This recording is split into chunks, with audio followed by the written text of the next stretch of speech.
I am pleased to introduce you to our guest speaker, Anna Wintour.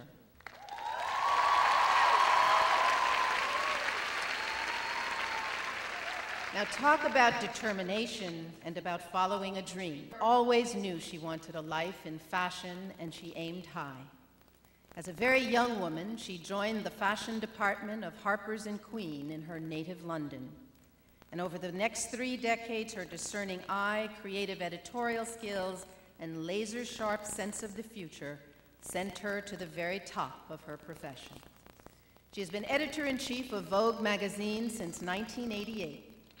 15 years in which she has taken this publication from strength to strength. Always the symbol of dynamic high style, Vogue has enjoyed unprecedented success under her command. Of course, Miss Wintour is herself a symbol of high style, admired internationally for her years of influential vision and fashion leadership. In recognition of her contribution, she will receive the Council of Fashion Designers of America's Lifetime Achievement Award this year.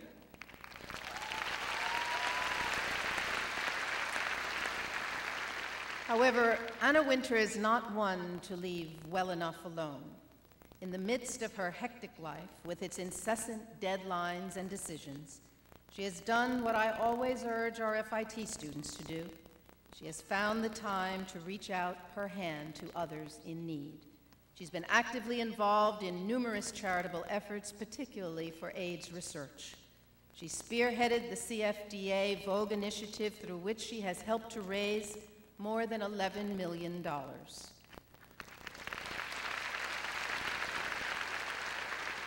In addition, she has co-chaired 5 fundraising galas for the Metropolitan Museum of Art's Costume Institute, which together has also raised millions of dollars for the museum. In 1988, the museum named her an honorary trustee for her work. Please join me in welcoming Anna Wintour.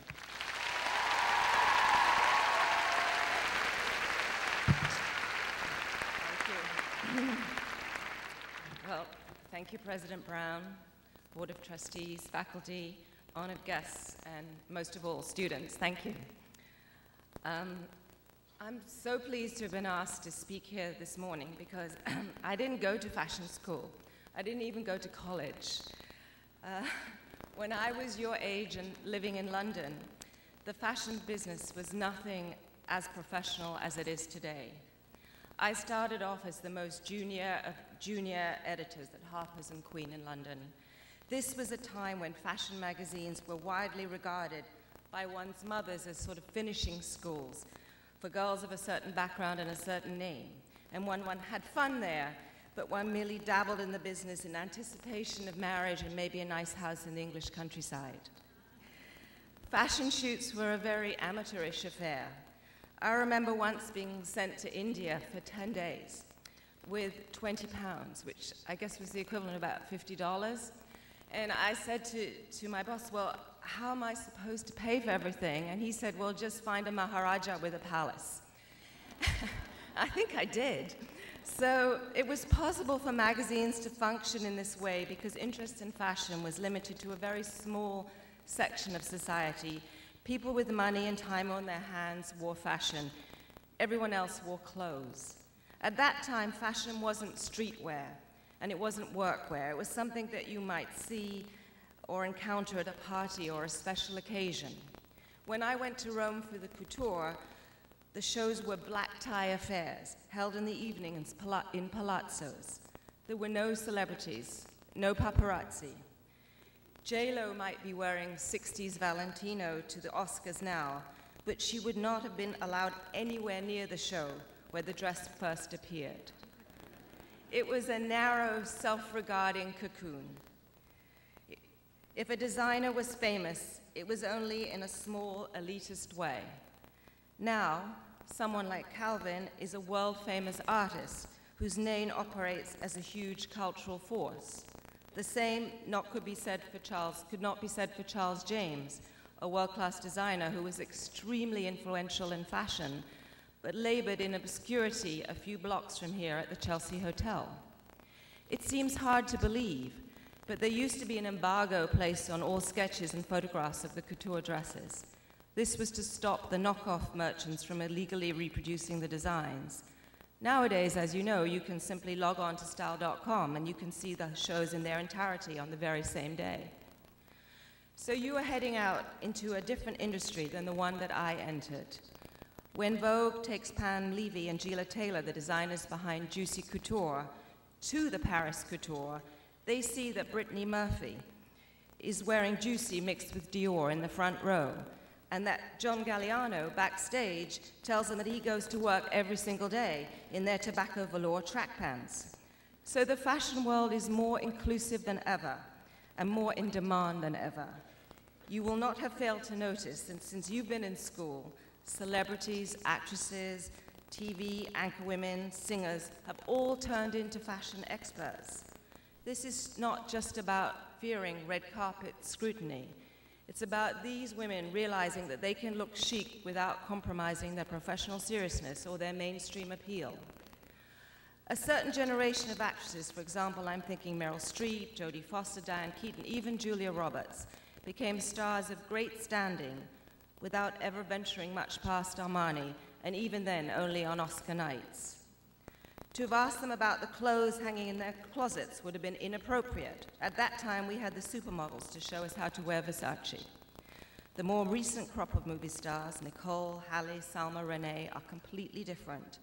Although they're every bit as serious about their careers, they are also serious about their wardrobes. And the two, as you might have suspected, are not unrelated. The truth is that the stars use fashion as a commodity. Carry a Vuitton Murakami bag to a premiere and you're going to be photographed.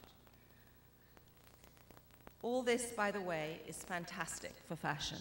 The fact that actresses love clothes as never before means that more women than ever before will be inspired to take an interest in fashion and maybe even to wear it. Just consider what Sarah Jessica Parker and Sex and the City have done for the fortunes of Manolo Blahnik and Dolce & Gabbana and Roberta Cavalli. Fashion is now a democratic business. After the recent Costume Institute ball at the Metropolitan Museum, a few old society types grumbled to the press that the wrong sort of people were now allowed to buy tickets to one of the biggest fundraising events on the New York calendar. I could not have been happier to hear this. I believe that the vitality of the industry and society at large depends on a constant flow of new faces and new ideas and new stars. Which brings us back to the FIT graduating class of 2003. As I have suggested, you are part of a society that values design and style more than ever, and I'm not simply referring to new clothes. At Vogue these days, we don't just cover the collections, we cover style in its many and ever-multiplying incarnations, from the man who designed your cool new cell phone, or to the people responsible for the new Altoids. We ask questions about what it means to look great for women of different body types and of different ages, and we recognize that the fashion and beauty industries can empower women. In Afghanistan, for example, we're working with an organization called PASA that trains beauticians. In addition to learning how to style hair and do manicures, women in the program, many of whom lost their husbands or their sons in the wars that ravaged the country for decades, will be learning how to run businesses and support their families. Now, I'm not suggesting that you board the next plane to Kabul or to Baghdad armed with a box of lipstick and ideas about how henna can change your life. The point I'm trying to make is that the revolution in consciousness about style that has taken place in the last few years, and which many of you will quite naturally take for granted, is very good news for you. It means that, although there may not be a hiring frenzy out there at this moment, there have, historically speaking, never been more opportunities for those who are determined and creative. If you do not immediately succeed in landing the plum fashion design job that you've long dreamed of, with resourcefulness and self-belief and above all flexibility, you will succeed in the end. Let me give you some examples. At Style.com, our fashion director is Candy Pratts-Price, who some of you may know from her fabulous cameo in Unzipped. After attending FIT, Candy was hired as an assistant at a portrait studio. Then she worked as a model at Bergdorf Goodman. then became display director at Charles Jourdain, took over the windows for Bloomingdale's with 105 people working under her. She's been a set designer for movies. She gave Patricia Field her start as a wardrobe stylist. She worked at Harper's Bazaar as the fashion director, came to Vogue as head of accessories. She left Vogue to work for Ralph Lauren, and now she's back with us again at Style.com. Candy's career illustrates that if you've got style, you can apply it in all sorts of ways. Candy's vision has never wavered. All that has changed is how she directs it. Rebecca Moses, FIT class of '77, is another case in point. She started as a coats designer for Pierre Cardin, left to start her own brand, a lifestyle-orientated cashmere line, which turned out to be a roller coaster ride of commercial highs and lows. She fell in love, she got married, and she moved to Italy, where she designed Ceni, a label that was, by her own admission, completely different from her own aesthetic. Now she's the creative director of Pineda, a wonderful old and revered Italian stationery house, where she's very happy making wonderful wicker furniture and incredibly chic desk accessories. Moses told me, you can never be too broad in your search for challenges. Whether you do clothes or shoes or silverware, it's all about channeling your creativity. By contrast, Michael Kors, another FIT star, always wanted to be a fashion designer and nothing else. When I was at New York Magazine in the early 80s, Michael would arrive from the subway with garment bags of his designs. He struggled and struggled and struggled, and then he made it.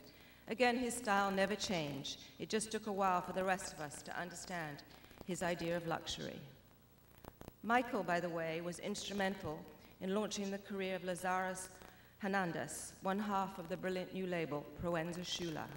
Lazara was an intern for Michael, and his partner in Proenza, Jack McCullough, was an intern for Marc Jacobs. These young men are part of the next wave of New York fashion, and what I find so smart about them is their focus and their modesty. They don't stage expensive shows or try to do everything all at once on a newcomer's budget. Instead, they concentrate their energies on designing wonderful pieces that are becoming instantly recognizable as Proenza Schüler. This is the way to start, with clarity, with purpose, and with flair. So while I was thinking about what to say to you, I decided to tap the brain of the #1 FIT graduate that I knew. And I said to him, what should I say to these students that might actually be of use to them? And he said, the most important thing is to have a vision. It doesn't matter what you're doing, just so long as you have a point of view that's entirely your own. Calvin, I couldn't agree more. Congratulations, class 2003. Thank you.